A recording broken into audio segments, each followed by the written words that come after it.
Assalamualaikum warahmatullahi wabarakatuh. Perkenalkan, kami dari kelompok 8 ingin presentasikan materi tentang bagaimana dinamika historis dan urgensi wawasan Nusantara sebagai konsepsi dan pandangan kolektif kebangsaan Indonesia dalam konteks pergaulan dunia.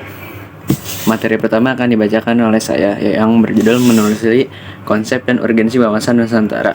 Konsep Wawasan Nusantara dikembangkan sebagai respon terhadap tantangan integrasi nasional pasca kemerdekaan. Konsep ini menekankan bahwa Indonesia adalah satu kesatuan geografis, politik, ekonomi, dan budaya. Dalam konteks ini, istilah Nusantara merujuk pada keseluruhan wilayah Indonesia yang terdiri dari lebih dari 17.000 pulau. Sedangkan wawasan mencerminkan cara pandang yang holistik terhadap keanekaragaman tersebut. Urgensi wawasan Nusantara. 1. Memperkuat identitas nasional. Dalam menghadapi globalisasi yang membawa masuk berbagai pengaruh asing, penting untuk menegaskan identitas sebagai bangsa yang beragam. Namun 2. Mencegah disintegrasi. Sejarah panjang perpecahan akibat penjajahan dan konflik internal menggarisbawahi pentingnya persatuan. Wawasan ini berfungsi untuk perekat sosial. 3. Menjaga kedaulatan wilayah. Dalam konteks geopolitik, wawasan ini membantu Indonesia untuk lebih tegas dalam mempertahankan hak-haknya di wilayah perairan dan di udara, serta mengelola sumber daya alam secara berkelanjutan. Selanjutnya yaitu menanya alasan mengapa diperlukan wawasan Nusantara. Beberapa alasan mengapa wawasan Nusantara diperlukan antara lain: 1. Menghadapi ancaman global. Ancaman seperti terorisme, perubahan iklim, dan perdagangan ilegal memerlukan kerjasama antar wilayah untuk menciptakan strategi pertahanan yang efektif. 2. Membangun kerjasama antar daerah. Wawasan ini mendorong kolaborasi antara daerah untuk mengoptimalkan sumber daya dan potensi lokal, seperti pengembangan pariwisata berbasis komunitas. 3. Memperkuat diplomasi internasional. Dengan memiliki pandangan kolektif yang jelas, Indonesia dapat lebih efektif dan bernegosiasi di tingkat internasional, misalnya dalam forum ASEAN atau PBB. Selanjutnya yaitu menggali sumber historis, sosiologis, dan politik tentang wawasan Nusantara. Yang pertama yaitu latar belakang historis. Adanya sejarah perjuangan kemerdekaan menunjukkan bahwa persatuan adalah kunci untuk menghadapi penjajahan. Konsep ini diadopsi dalam berbagai dokumen penting seperti pembukaan Undang-Undang 1945 yang menyatakan bahwa bangsa Indonesia adalah satu kesatuan. Selanjutnya yaitu adanya proklamasi kemerdekaan pada 17 Agustus 1945 menjadi titik awal bagi penguatan wawasan ini sebagai upaya untuk menyatukan berbagai suku dan budaya. Yang kedua yaitu latar belakang sosiologis. Dalam konteks sosial, wawasan ini menciptakan kesadaran akan pentingnya toleransi antar budaya. Keberagaman suku, agama, dan budaya di Indonesia harus dipandang sebagai kekuatan yang memperkaya identitas nasional. Selanjutnya yaitu pendidikan multikultural. Di sekolah-sekolah dapat menjadi sarana untuk menanamkan nilai-nilai toleransi dan saling menghormati di kalangan generasi muda. Selanjutnya yaitu latar belakang politis. Secara politik, wawasan ini menjadi dasar kebijakan luar negeri yang mengutamakan prinsip bebas aktif.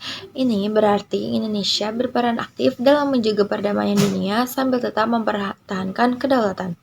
Selanjutnya yaitu kebijakan luar negeri Indonesia juga mencakup kerjasama regional melalui organisasi seperti ASEAN untuk membangun stabilitas politik di kawasan. Selanjutnya yaitu membangun argumen tentang dinamika dan tantangan wawasan Nusantara. Dinamika wawasan Nusantara menghadapi beberapa tantangan, yaitu pertama globalisasi. Munculnya budaya asing dapat mengancam nilai-nilai lokal, misalnya pengaruh budaya pop dari negara-negara barat seringkali mendominasi media massa. Yang kedua, konflik internal. Ketegangan antara kelompok etnis atau agama dapat mengganggu persatuan. Contoh nyata termasuk konflik di Papua atau ketegangan antar agama di beberapa daerah. Yang ketiga yaitu kesenjangan ekonomi. Perbedaan pembangunan antar daerah dapat memicu ketidakpuasan masyarakat. Wilayah timur Indonesia seringkali tertinggal dalam hal infrastruktur dibanding dengan wilayah barat. Namun, tantangan-tantangan ini juga membuka peluang untuk yang pertama, inovasi kebijakan publik, menciptakan program-program yang mendukung integrasi nasional seperti pembangunan infrastruktur yang merata. Yang kedua, yaitu pendidikan multikultural, mengajarkan nilai-nilai toleransi dan penghargaan terhadap keberagaman sejak dini melalui kurikulum pendidikan. Selanjutnya, mendeskripsikan esensi dan urgensi wawasan Nusantara.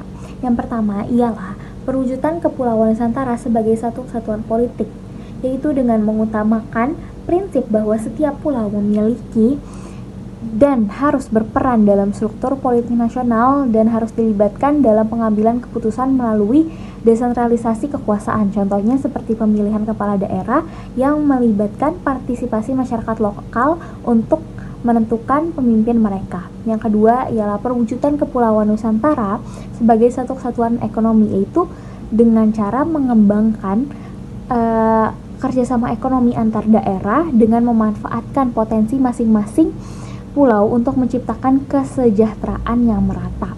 Yang ketiga yaitu adalah perwujudan Kepulauan Nusantara sebagai satu kesatuan sosial budaya, yaitu dengan memperkuat interaksi antar budaya melalui festival budaya, pertukaran pelajar, dan program-program lain yang mendukung pemahaman lintas budaya.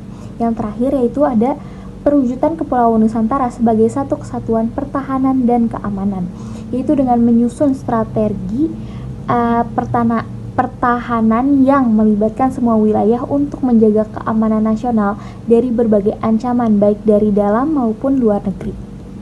Kesimpulan dari materi ini ialah wawasan Nusantara bukan hanya sekedar konsep, ia adalah fondasi bagi kehidupan berbangsa dan bernegara di Indonesia. Dengan menekankan pentingnya persatuan dalam keberagaman, wawasan ini membantu membangun identitas nasional yang kuat serta memperkuat posisi Indonesia di kancah internasional.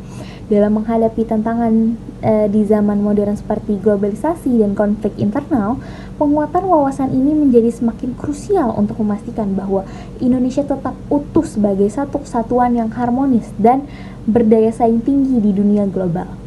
Pemahaman mendalam tentang wawasan Nusantara sangat penting bagi setiap warga negara untuk berkontribusi dalam membangun bangsa yang lebih baik di masa depan.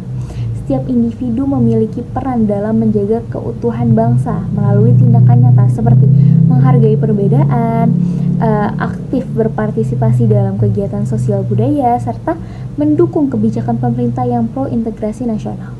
Dengan demikian, wawasan Nusantara bukan hanya tanggung jawab pemerintah, tetapi juga tanggung jawab setiap warga negara untuk mewujudkan cita-cita bersama menuju masyarakat yang adil dan makmur. Sekian dari kami. Wassalamualaikum warahmatullahi wabarakatuh.